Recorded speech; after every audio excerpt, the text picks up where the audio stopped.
Rensport for PlayStation 5 is finally available as of the launch of this video. I've had previous access to Rensport with the press early access review copy to allow me to basically get familiar with the game, get all the settings dialed in. So if you want to know the fastest settings and the best way to enjoy Rensport on PlayStation 5, then you're in the right place. When it comes to getting sims dialed in, I've had you covered. I've had over 400,000 people watch my fastest settings in Gran Turismo 7 video. That's got them dialed in. For people playing ACC on PlayStation 5, I think it's almost 100,000 people have watched and had great success with that video. And I want to do exactly the same with Rensport, because this channel is about helping you get faster and enjoy sim racing. If your settings are off, then you'll be having a hard time fully understanding and enjoying any racing simulation. Doesn't matter which simulation it is, getting the right settings is incredibly important. I'll run you through what all of the settings are that I use, what they do, and how to get them set to the way you want them to be. First of all, we're going to go through the gameplay menu. Now, some of these are very obvious. So language, speed, units, unit system, have it to be whatever you want it to be.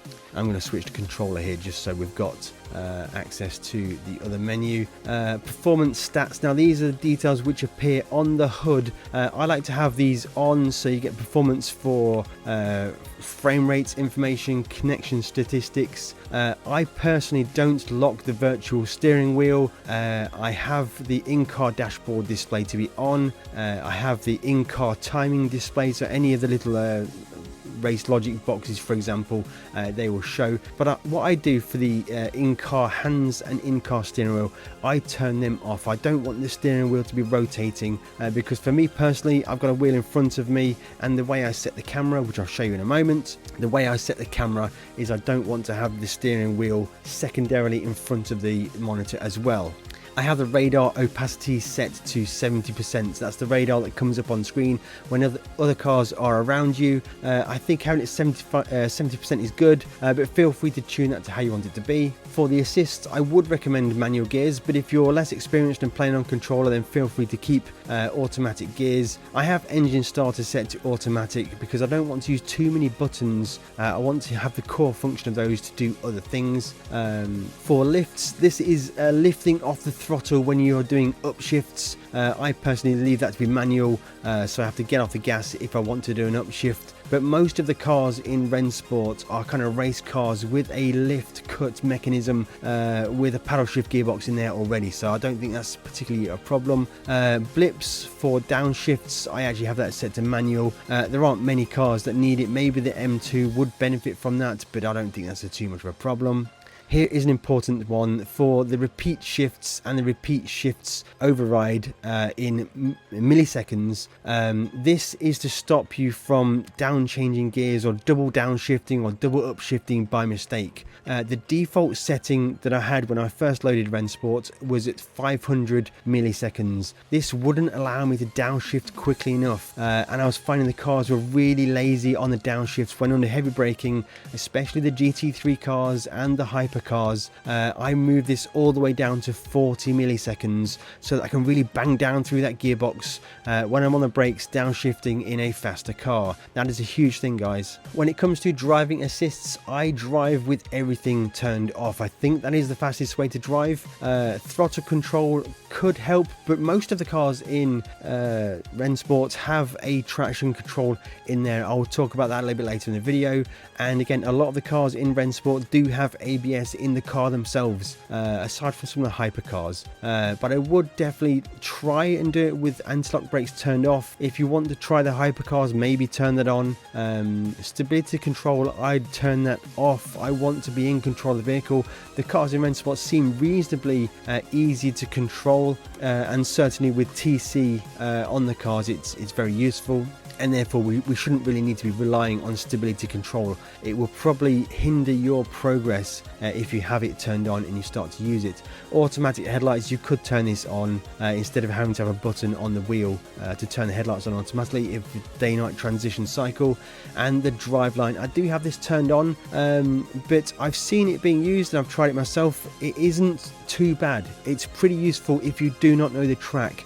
Jeddah, for example, street circuit, high speed with some critical braking points. Having the driveline on for the first 10 or 15 minutes of the practice session when you're at that track would be pretty useful. Heading over to the replays tab, I always have it set to record replays on. I would actually prefer it if it recorded the practice session replays as well, but it only seems to record race session replays. Heading over to the platform, I have crossplay turned on. I would highly recommend leaving crossplay turned on because this game, for the first time I think in history, is a full PlayStation, Xbox and PC cross-compatible game where you're playing the same simulation. We had Assetto Corsa Competizione before, which was Xbox and PlayStation could play together, but PC were playing on a different version of the game and would not crossplay. I think Rensport is the first one with full crossplay enabled. Heading over to the audio settings, master volume, just set that to be whatever you want it to be. I didn't change my one. I dropped the music volume, I didn't want the background music. Chassis volume, the one that I've turned up all the way is engine volume. I want to hear what the engine is doing. That helps me to gauge the speed of the vehicle and the speed I want to be taking for the corners. So I'd highly recommend turning engine volume all the way up, and I think I actually turned the opponent's engine volume a little bit down. I don't want to hear the gear shifts and the revs of my opponents around me. I want to hear my engine for those shift points and engine notes going through some of the critical corners. You could turn up tire volume. That could help me to give an indication for skids and any tire working effects, but I left mine on 80. Controls is a big one here. Now I'm using a steering wheel. The keen-eyed amongst you notice this is a Moser R5, which isn't natively supported on a PlayStation 5. I am using it through a resolution adapter. I've got it covered on my channel in great detail how I get this working. Essentially it emulates a Logitech G29 to the PlayStation, but I still get the direct drive response from the direct drive R5 Moser wheelbase. If you are using wheel and pedals, I would highly recommend making sure that everything is set as it should be, and you check out your throttle, brake and clutch percentages and your wheel rotation. So right now center is perfect, around 0 works perfect, 0 degrees. For throttle I can perfectly hit 100% of my throttle. On brakes I get 100% brakes, that is confirmed, and then for my clutch pedal I get 100% on that. Slowly rotating the wheel, it matches 1-to-1 with the on-screen wheel there, and it does rotate to 270 degrees. So yeah, we match. So when it's upside down it's 180, and then back to neutral is all good there. So that confirms that the wheel is working right. The game sees my wheel and sees it fully calibrated properly. I have it set to operate steering range by vehicle, so depending which vehicle you select in Rensport determines the maximum lock that vehicle has. The wheel rotation, it just matches in game. It works really well like this. If you have a handbrake you could bind this. I don't want to bother, it's race game, it's not so much about using a handbrake. You can successfully use a wireless controller. I've not put too much time into testing at the moment because I want to get the settings dialed in for the wheel. I think I will have to make a future video about steering settings on the controller. Let me know in the comments, guys, if you're really keen to see that one. Next, we're going to go to binding. This is where you can bind all the different functions of the car camera interface on your wheel and pedals for when you're driving. You will see 3 columns for the wheel binding, the controller binding, and the keyboard binding. It's not actually clear or documented, and I can't even test to see if a USB keyboard in the PlayStation would actually work to give you extra key bindings. That would be really good if it did. However, I cannot confirm that. The key buttons that I do have bound is the speed limiter for the pit lane. I have that set to circle. For TC decrease and ABS increase and decrease, I use them through the MFD. I'll show you a little bit later in this video. Keep scrolling down here. I've got the headlights on the triangle button. Keep scrolling down here, some interesting ones. Heading across to cameras. I've got the camera view set to cross, so we can change view you when racing.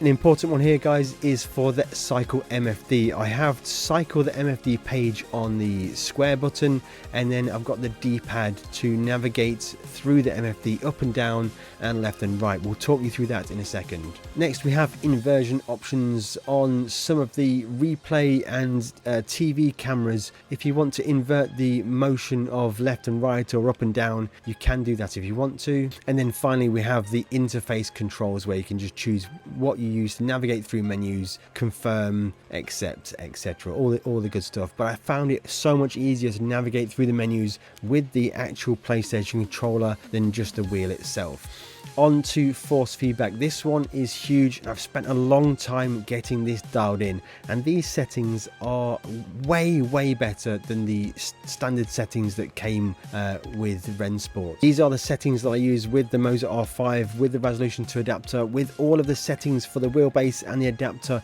in other videos on my channel, and these are the Rensport settings. I use force strength at 60. I did try this at maximum, but I got a little bit of clipping and I lost a little bit of detail. Now, what I would recommend is you set this to as high as you can get it without losing the detail in the road feeling or the top end, where it kind of starts to lose some of the detail when the car is really loaded. I'll talk about the force feedback strength meter in a moment.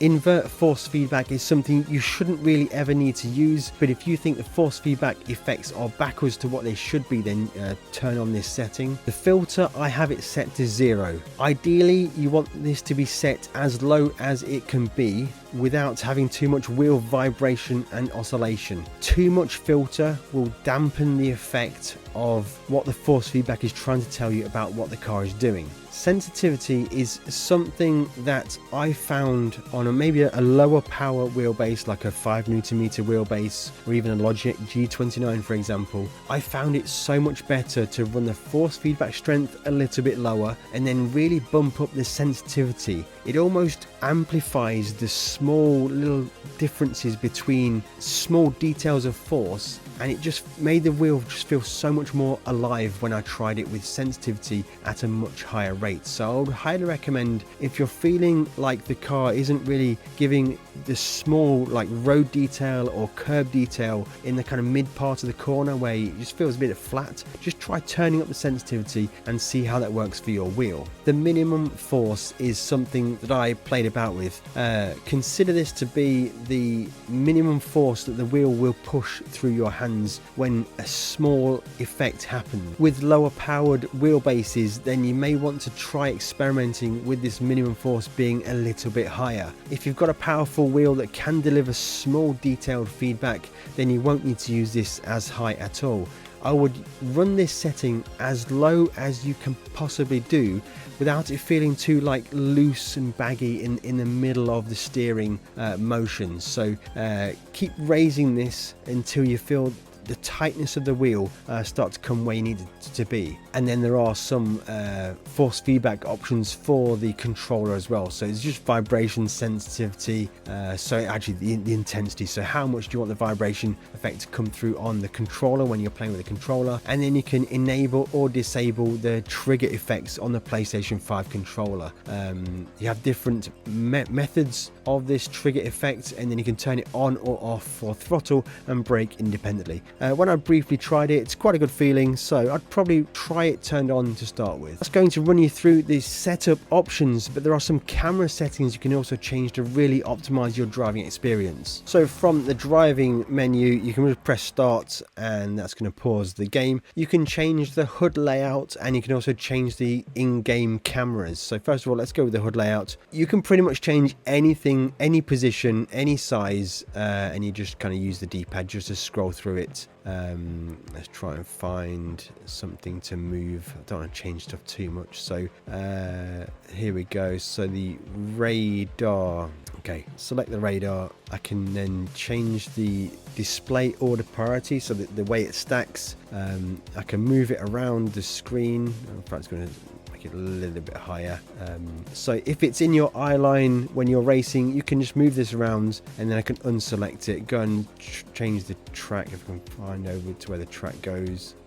I can change the position of where the race order is and shuffle that along.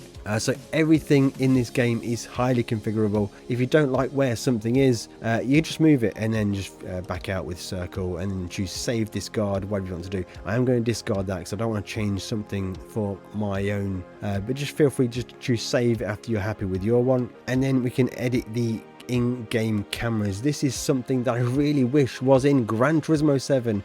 This is something that Rensport does really well. It's great in Le Mans Ultimate on PC as well. I think it's available in ACC. Everything but Gran Turismo has this, so you can actually go through all of the different cameras, and the camera that I use is the interior beam cam. It's the kind of forward camera, the dash cam almost, so you can change the field of view to see how wide your window onto the world actually is. Now this is going to depend on what you want to drive, and where your monitor is. If you have your wheel in front of your monitor, if you're playing a controller on a TV, whatever you want to do. I'm just showing you how you can configure it to make it work right, because getting the right field of view and the right monitor position in front of you, making all this set right, really helps to give you the immersion and helps you to find a much more natural flow when driving the car. So for me, 60 degrees is what I like to have.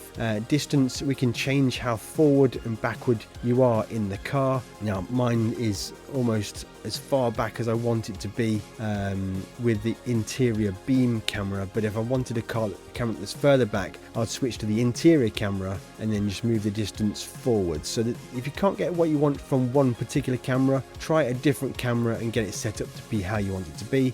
You can change lateral offset if you really wanted to, but I want to be smack in the middle of my driver's seat. I can change the height, so how high I sit in the car. Again, set it to be what I want it to be with the steering wheel that I have in front of me, and then the monitor, so the window into the world of sim racing is set where it needs to be. I can change the pitch, essentially looking up or down at angle. These couple here are any kind of movements that transfer into the car from the motion of the car. I like to drive it from like almost like a hard fixed GoPro mount. I don't want the vibration of the driver head to translate to here. The way I see it is my steering wheel is fixed, my monitor is fixed in front of me, my virtual car I want to be fixed all around here, so I don't want any movement in the car here, and the same with lock to horizon. But if you like to feel a bit of motion of the car on the screen, then feel free to up these a little bit here.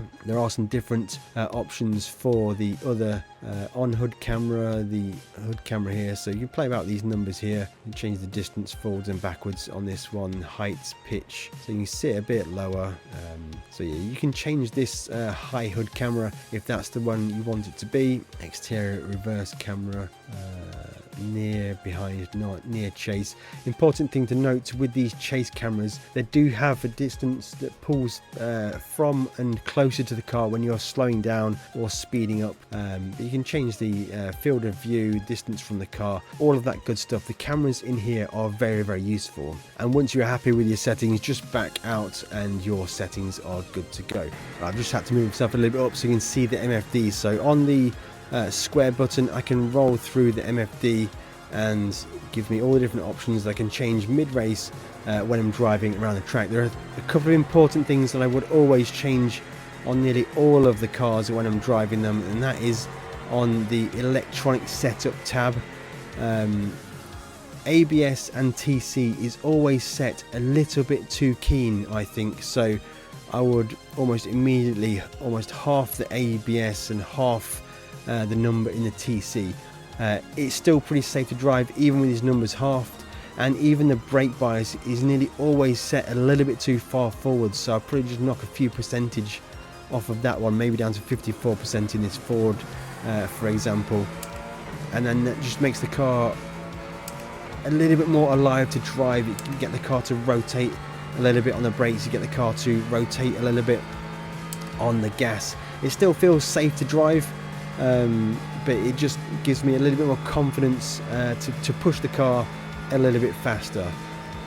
And actually, I've got to say, driving in Rensport is actually quite good fun. I think there's more involvement in driving the car and getting the car to be fast than in Gran Turismo 7. It's very much up there, I think, with Le Mans Ultimate, ACC, with the driving feel.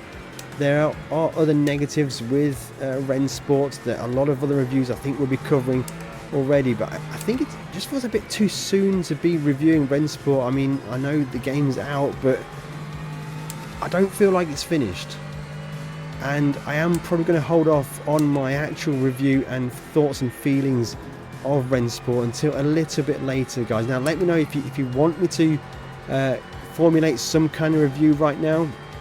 I'm interested to hear your feedback, and I'm also interested to hear your feedback on what you think of these settings, and did I help you out to understand Rensport more with these settings. It's an enjoyable game to play, it's an enjoyable sim to drive. I've spent most of my time just driving laps around this track here in all the different cars in Rensport to make sure the settings that I've just spoken about are the ones which give the best feeling for the way the car drives.